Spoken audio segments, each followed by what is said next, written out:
Si Nostradamus ay pinakakilalang manghuhula at astrologo sa kasaysayan. Ang kaniyang mga hula ay naging controversial dahil karamihan sa kaniyang mga hula ay misteryoso at nakakatakot. Mula sa kaniyang aklat na Le Prophéties, isinulat niya dito ang kaniyang mga pangitain sa pamamagitan ng mga tula na kilala bilang quatrains. Maraming henerasyon na ang nagpatotoo at pinaniniwalaan ng tagasunod niya na si Nostradamus ay nakapredict at nakahula umano ng maraming mahahalagang pangyayari sa kasaysayan tulad ng pag-usbong ni Adolf Hitler, pagkakaroon ng COVID-19, pag-atake sa Pearl Harbor, ang pambobomba ng atomika sa Hiroshima at Nagasaki, Japan, at marami pang iba na tila naging makatotohanan. At ayon sa mga eksperto sa bawat taon o siglo, ay mayroon itong matitinding hula. Kaya naman sa videong ito ay aalamin natin ang 10 nakakatakot na prediction ni Nostradamus sa taong 2025.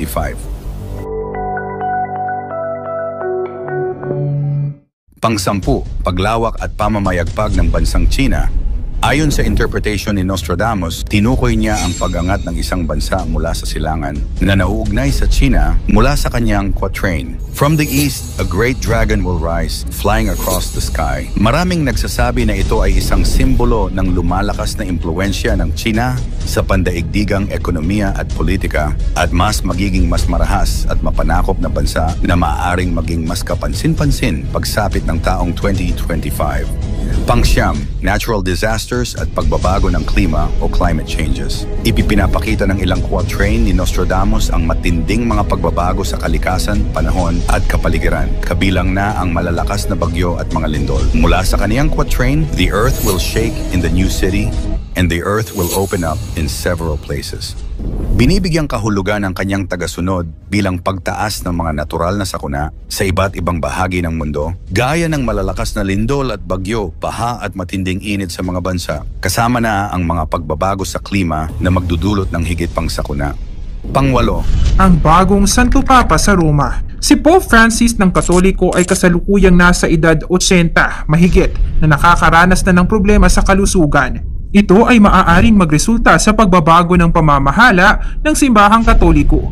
Ayon kay Nostradamus, ang isang bagong Santo Papa di umano ay mas bata kaya mas magiging mahaba ang panunungkulan nito pero magpapahina at maghahatid ng mga iskandalo sa simbahang Katoliko. Pang-7, pagbabalik ng monarkiya. Sa mga hula ni Nostradamus sa kaniyang quatrain na nagpapahiwatig ng pagbabalik ng isang leader mula sa nakaraan o isang bagong uri ng monarkiya. A king will be restored who will rule for long. Maaaring tumukoy ito sa muling pag-usbong at paghahari ng isang monarkiya o isang bagong leader na mamumuno sa mga darating na taon.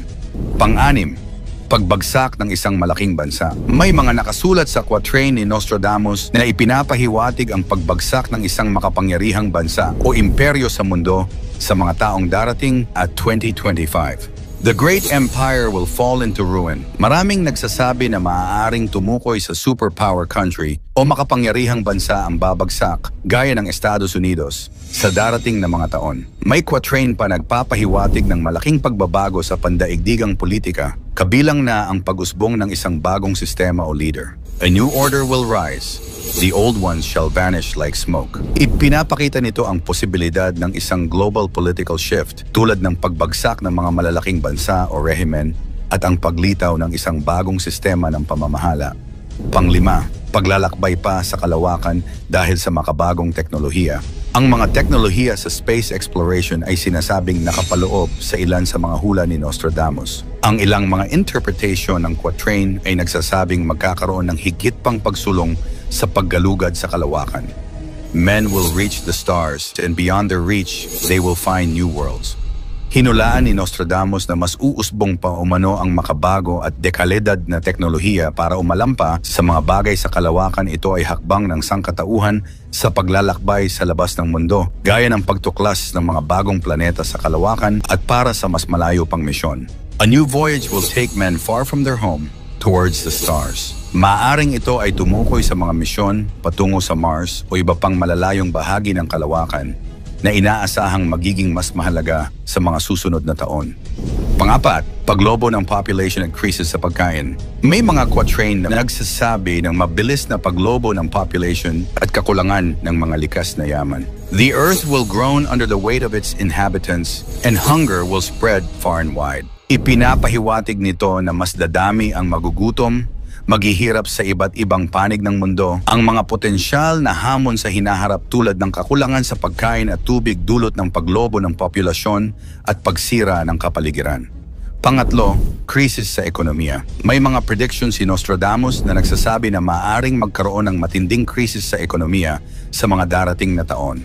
The markets will fall and the great towers will collapse.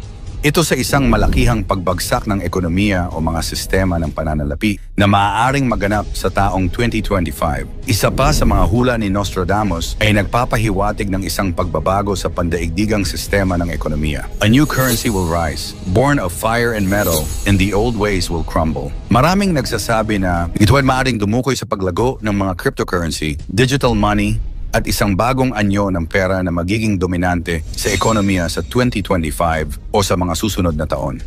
Pangalawa, pag-usbong ng bagong uri ng paggamot o medisina. Hindi lahat ng hula ni Nostradamus ay puro nakakatakot at panganib. Meron din nakalagay sa ilang quatrain na nagsasabi tungkol sa malaking pagbabago o pagkatuklas sa medisina. In the age of iron and silicon, a new healing method will emerge. Ang hulang ito ng astrologo ay posibleng tumukoy sa mga bagong teknolohiya sa medisina tulad ng bioengineering, gene therapy, o advanced na AI sa larangan ng kalusugan na maaaring lumabas sa taong 2025. At ang una, World War III, o ang ikatlong digmaang pandaigdig.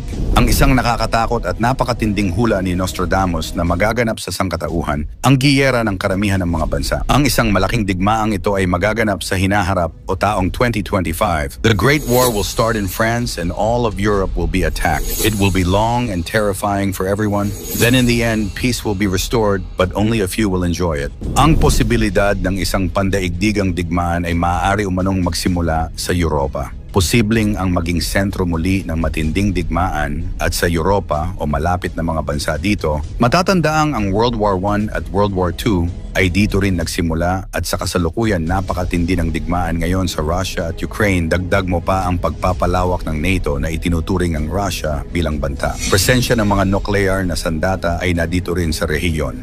Ang mga hula ni Nostradamus para sa taong 2025 ay naglalaman ng mga misteryosong pahiwatig tungkol sa hinaharap.